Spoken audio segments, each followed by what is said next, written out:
গুটিপাৰাত এক ভয়ংকৰ অগ্নিকাণ্ড। আজি আবেলি 4 বজাত ধুবুৰী জিলাৰ বিলাসীপাৰা আৰক্ষী থানাৰ অন্তৰ্গত গুটিপাৰাত পুনৰ বিদ্যুৎস্পৃষ্ট হৈ জুই লাগে। ৰাইজে জুই নুমাবলৈ উপস্থিত হয় যদিও কাষ চাপিব নোৱাৰে। হঠাতে জুই লগাত ভস্মীভূত হয় 4টা ঘৰ-দুৱাৰ, আচবাবপত্ৰ, মোবাইল, দুভৰাল ধান আৰু বহুতো নথি-পত্ৰ পুৰি ছাৰখাৰ হৈ যোৱা বুলি জানিব পৰা গৈছে। অগ্নি নিৰ্বাপক বাহিনীক ফোন কৰে যদিও আহোঁতে পলম হোৱাত সম্পূৰ্ণৰূপে পুৰি ভস্মীভূত হয়।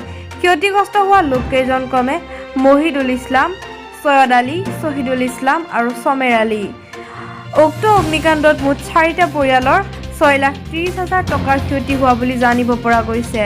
পিছে অগ্নি নিৰ্বাপক বাহিনীয়ে জুই লগা ঘটনাস্থলীত উপস্থিত হয় যদিও 2টা থকা গৃহ সম্পূৰ্ণৰূপে ভস্মীভূত হোৱা বুলি জানিবলৈ পাইছে।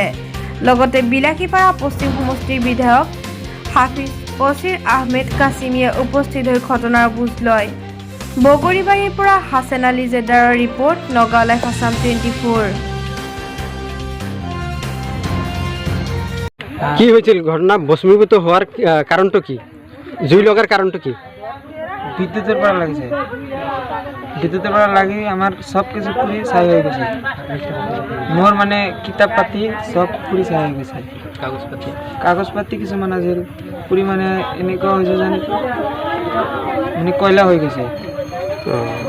এনে ডকুমেন্ট যিখিনি ডকুমেন্ট নাছিল বাকি কিমান কি ডকুমেন্ট পুরি সারখার হয় বুলি জানে? যিবিলাক আছে সব পুরি ছাই হৈ গৈছে সব। এনে কেইটা ঘর পুরি সারখার হয়েছে? 3টা মান। 3টা এটা মানে পুরি ছাই হৈ গৈছে আৰু 2টা মান ক্ষতিগ্ৰস্ত হৈছে। ক্ষতিগ্ৰস্ত হয়েছে। আচ্ছা, এনে কিমান টকাৰ ক্ষতি হোৱা বুলি জানে? আমাৰ আইডিয়া মানে 6 লাখ 6.5 লাখ মান হ'ব। কি নাম আছিল তোমাৰ? মতিবাৰ ৰহমান। লাগিছে মই নাজানো, তো বাড়িৰ ঘৰত মানুহ আছিলে, সেৰা ভালো কৰে সুধিলে ক'ব পাৰে। এনে কেনেকৈ জুই লাগিছিল? বিদ্যুতৰ পৰা লাগিছে। কি নাম আছিল? কাৰ ঘৰত জুই লাগিছিল?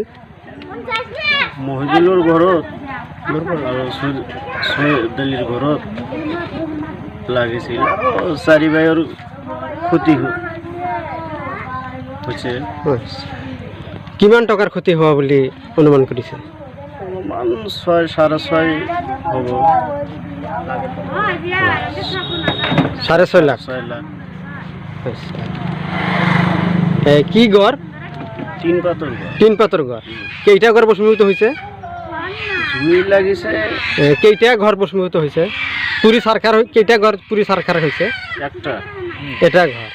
তো মৰ্মাহত দুখিত যে আজি মোৰ সমষ্টিত গুটিপাৰা 3য় খণ্ডত 4টা ফেমিলিৰ ঘৰ পুৰি ভস্মীভূত হৈছে আৰু কোনো ধন সম্পত্তি, চাউল, দাইল, কাপোৰ কানি একো তেওঁলোকে বচাব পৰা নাই। আৰু আটাইতকৈ বেছি দুৰ্বিষ অৱস্থা এইটোৱেই যে তেওঁলোকে তেওঁলোকৰ মাটি, বাৰী, নাগৰিকত্ব, NRC, বিভিন্ন যে জৰুৰী কাগজ পাতি আছিল সেইখিনিও তেওঁলোকে ৰক্ষা কৰিব পৰা নাই। ওচৰৰ ৰাইজে আহি পেলাই জুই নুমাইছে। ফায়াৰ ব্ৰিগেড আহিছে, অলপ দেৰিকৈ পলমকৈ আহিছে। অহাৰ পিছতে এই 4টা ফেমিলিৰ ঘৰতে জুইখিনি আবদ্ধ আছিল, বেছি বিয়পি পৰা নাই। যিয়ে নহওক কোনো মানুহৰ জীৱনৰ কোনো ক্ষতি হোৱা নাই আৰু মই ইয়াৰ কাৰণে অত্যন্ত দুখিত। আৰু চৰকাৰক মই অনুৰোধ জনাম যে চৰকাৰী নিয়ম মতে যিখিনি তেওঁলোকে ক্ষতিপূৰণ পাব লাগে সেইখিনি যাতে পায়। আৰু মই ব্যক্তিগত হিচাপে আপাতত তেওঁলোকক 1-2 দিন চলাৰ কাৰণে মই 4টা ফেমিলিক 4,000 টকা দিছোঁ আৰু ভৱিষ্যতে আৰু দিয়াৰ কাৰণে মই চেষ্টা কৰিম। ধন্যবাদ। গুটিপাৰা পাটখেলি অঞ্চলত এখন অগ্নি দুৰ্ঘটনা হয় আৰু উক্ত অগ্নি দুৰ্ঘটনাত খবৰ পাই আমি সোনকালে বিলাসীপাৰা অগ্নি নিৰ্বাপক হোৱাৰ পৰা সোনকালে ঘটনাস্থলীত উপস্থিত হওঁ। ঘটনাস্থলীত উপস্থিত হৈ দেখা পাওঁ যে ইতিমধ্যে স্থানীয় ৰাইজে উক্ত জুই সম্পূৰ্ণৰূপে নিৰ্বাপিত কৰে।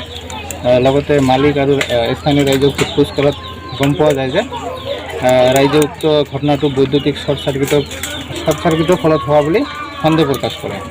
লগতে আমি ইতিমধ্যে ক্ষয় ক্ষতিৰ বুজ পোৱাত আমি দেখা পাওঁ যে প্ৰায় 6,30,000 টকাৰ ক্ষয় ক্ষতি হোৱা বুলি গম পাওঁ।